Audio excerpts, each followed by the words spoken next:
আজকে লালকেল্লার প্রাচীর থেকে আমাদের দেশের প্রধানমন্ত্রী অনেক দিয়েছেন দেশবাসীকে। আমার দুটো সবচেয়ে বড় পাওনা আমি ভারতীয় হিসেবে আজকে পেয়েছি। নরেন্দ্র মোদীজি বলছেন পৃথিবীর কোন দেশে অবৈধ অনুপ্রবেশকারী, ঘুষপেটিয়া, ইলিগাল ইনফিল্ট্রেটার্স নেই, আমার দেশেও আমি রাখতে দেব না। আর দুর্ভাগ্যজনক হলেও সত্যি, সমস্ত অনুপ্রবেশকারী কোন রাস্তা দিয়ে ঢুকেছে জানেন? এই পশ্চিমবঙ্গ বাংলাদেশের বর্ডার দিয়ে। কেন জানেন? 540 কিলোমিটার বর্ডারে মোট 4000 কিলোমিটার বর্ডার আছে ভারতের সঙ্গে বাংলাদেশের। বেঙ্গলের সঙ্গে 2200 কিলোমিটার, তার মধ্যে 540 কিলোমিটার কাঁটা তারের বেড়া দেওয়ার জন্য মাননীয় পশ্চিমবঙ্গ সরকার দেশের সরকারকে, বিএসএফ কে জমি দেয়নি। কেন দেয়নি? तुष्टिकरण की राजनीति, ভোট ব্যাংক की রাজনীতি। তাই তারা গোটা ভারতে ছড়িয়ে পড়েছেন। মোদীজি বলেছেন আমি পরিষ্কার করব, মোদি হ্যায় তো মুমকিন হ্যায়। মোদীজি আজকে বলেছেন আমাদের ব্রহ্মস ক্ষেপণাস্ত্র শক্তি দেখেছেন জয়সলমীর, যোধপুর, হরিয়ানা, পাঞ্জাব, কাশ্মীর, জম্মু, অমৃতসর টার্গেট করে করে যখন ড্রোনগুলো পাঠাচ্ছিল, আমাদের ব্রহ্মস সবগুলোকে আকাশেই ফাটিয়ে দিচ্ছিল। একটা সিঙ্গেল ড্রোন মিসাইল ভারতের মাটিতে পড়েনি। This is Indian army, this is military, আমাদের অ্যাডভান্স টেকনোলজি, আমাদের ডিফেন্স পাওয়ার। এটাই ভারত, নতুন ভারত। মোদীজি আজ বলেছেন 2035 সালের মধ্যে শুধু সামরিক ঘাঁটি নয়, সমস্ত বেসামরিক ঘাঁটি, রেল, পোর্ট এবং যত আস্থার জায়গা আছে, যেমন আমাদের আস্থার জায়গা কাটরাজির মন্দির, আমাদের আস্থার জায়গা কেদারধাম, বদ্রীধাম, আমাদের আস্থার জায়গা অযোধ্যা ধাম, কাশী বেনারস, আমাদের আস্থার জায়গা তিরুপতি বালাজি, আমাদের আস্থার জায়গা মহাকাল, উজ্জয়িনী, কালীঘাট, দক্ষিণেশ্বর, তারাপীঠ। মোদীজি আজকে ঘোষণা দিয়েছেন, আমি জন্মাষ্টমীর প্রাক্কালে দাঁড়িয়ে বলছি, নরেন্দ্র মোদীজি বলছেন শ্রীকৃষ্ণ জন্মাষ্টমী আগামীকাল। মোদীজি বলছেন আমি সুদর্শন চক্রে সুরক্ষিত করব দেশের সমস্ত আস্থার জায়গা এবং বেসামরিক জায়গা, যাতে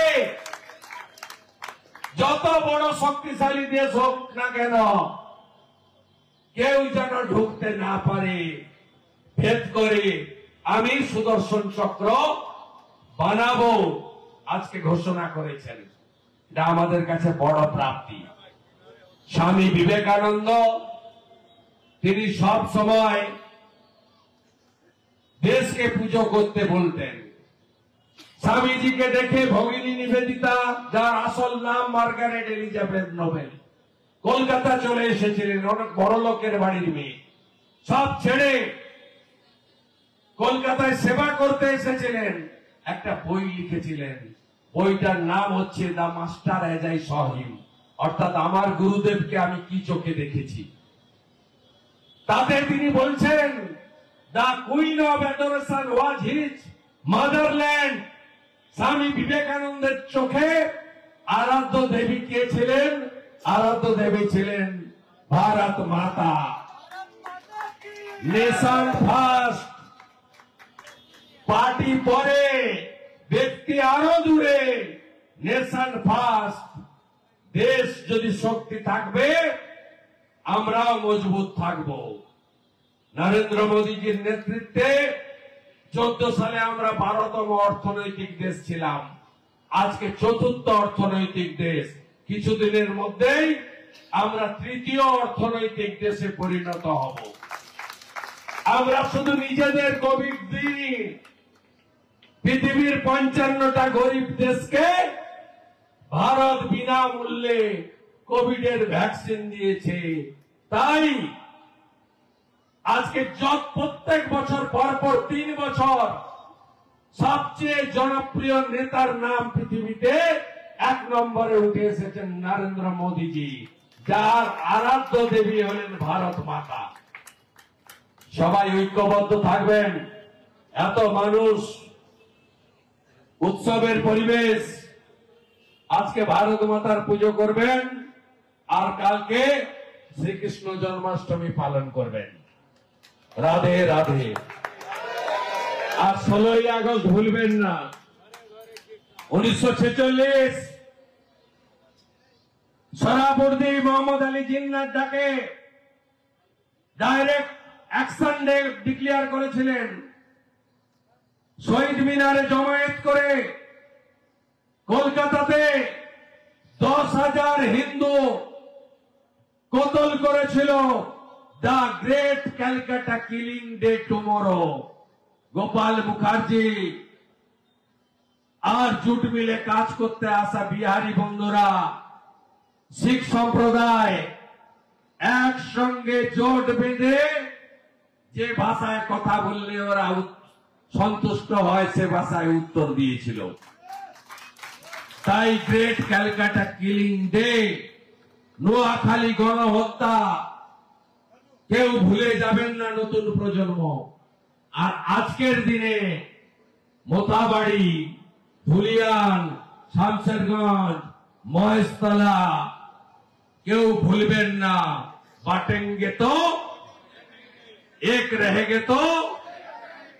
ভারত মাতার সামনে শপথ নিন। আমরা আলাদা আলাদা দলে, আলাদা আলাদা জাতে, আলাদা আলাদা সম্প্রদায়ে কেউ বিভক্ত হব না। বাঁটনা মত, বাঁটেगा तो ये लोग निर्ममता सहित काटेगा।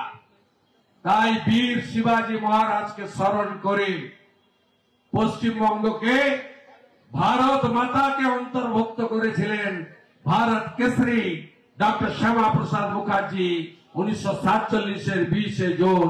তাকে শ্রদ্ধা জানিয়ে আয়োজকদেরকে সবাইকে, অনিলজি সহ সবাইকে ধন্যবাদ জানিয়ে আমি আমার বাত यहाँ खत्म करता हूँ।